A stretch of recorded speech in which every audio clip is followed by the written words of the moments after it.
De retour sur le plateau de 24 heures en Alsace. Et notre invité maintenant est Mathieu Sampéré. Vous êtes chanteur ténor et vous faites partie du groupe des Stentors.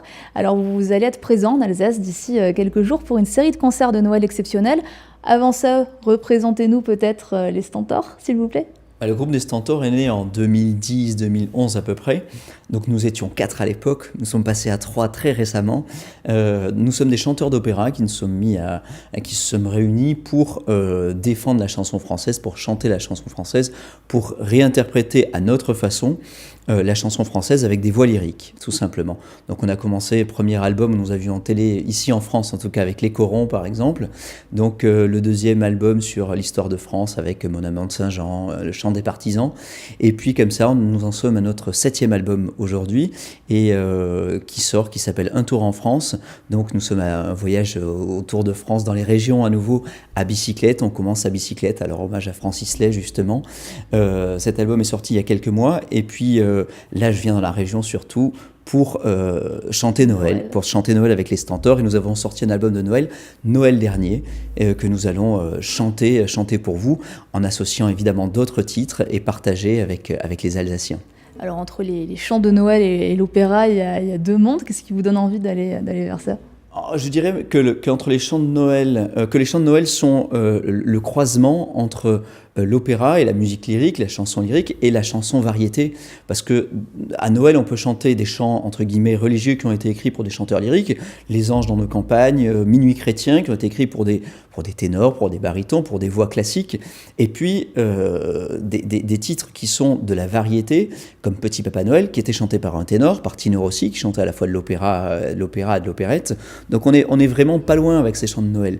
On est plus près de notre premier métier entre guillemets de chanteur d'opéra que la chanson française quand on va interpréter ou réinterpréter Michel Sardou ou un hommage à la chanson française d'aujourd'hui avec du Calogero par exemple. Donc les chants de Noël, c'est véritablement ce qui nous rassemble entre l'opéra et la variété, mais c'est surtout pour communier avec un public qui vient pour de l'émotion, donc on vient partager. Alors, est-ce que peut-être au pied levé, un peu à froid comme ça, on peut vous demander un petit extrait d'un titre de votre choix ? Vous pouvez toujours.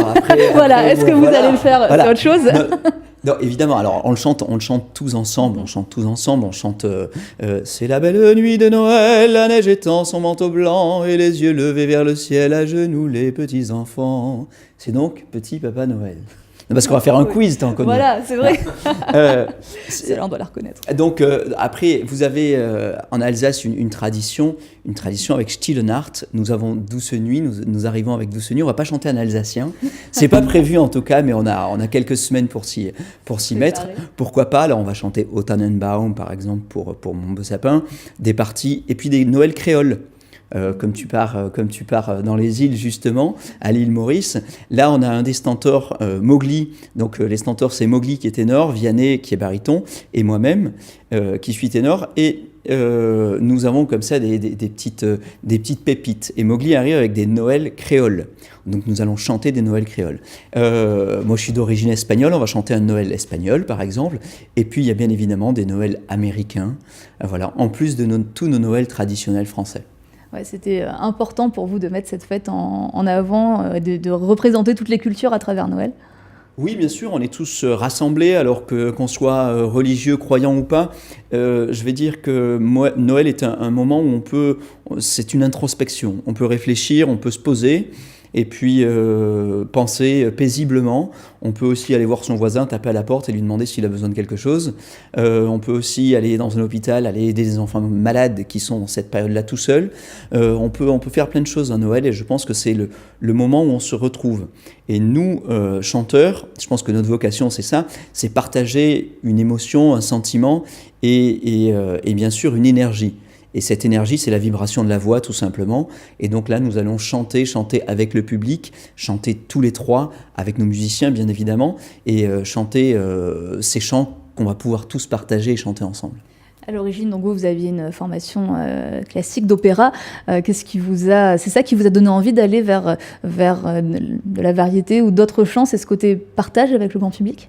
C'est vrai que le partage est totalement différent. Je suis venu chanter plusieurs fois à l'Opéra de Strasbourg. Aujourd'hui, c'est vrai que j'ai beaucoup moins de temps puisque c'est priorité au groupe. On fait vivre ce groupe depuis 2010-2011, ce qui est compliqué parce que voilà, chacun doit faire le ménage dans notre agenda. Et même si on nous demande un opéra, on privilégie le groupe. Ce que nous avons voulu, oui, c'est rencontrer ce public, comme nous le faisions à l'opéra, mais là avec nos têtes, avec nos noms et avec le nom du groupe. Donc voilà, le public vient écouter les Stentors, vient écouter pas de la musique classique, vient écouter du crossover, vient écouter un mélange entre des voix lyriques, ce que certains appellent les grandes voix, oui, des voix de Stentor, des voix plus puissantes en tout cas, et puis un mélange entre ça et la chanson qu'ils ont envie d'entendre. Eh bien, merci d'avoir été avec nous. On va donner les dates auxquelles on pourra vous entendre. Ça donne envie, en tout cas, de découvrir. Vous serez le jeudi 29 novembre à Strasbourg, vendredi 30 novembre à Wissembourg, dimanche 2 décembre à Molsheim et le 3 décembre à Kaysersberg. Merci beaucoup, Mathieu Samperi, d'avoir été notre invité ce soir. Merci.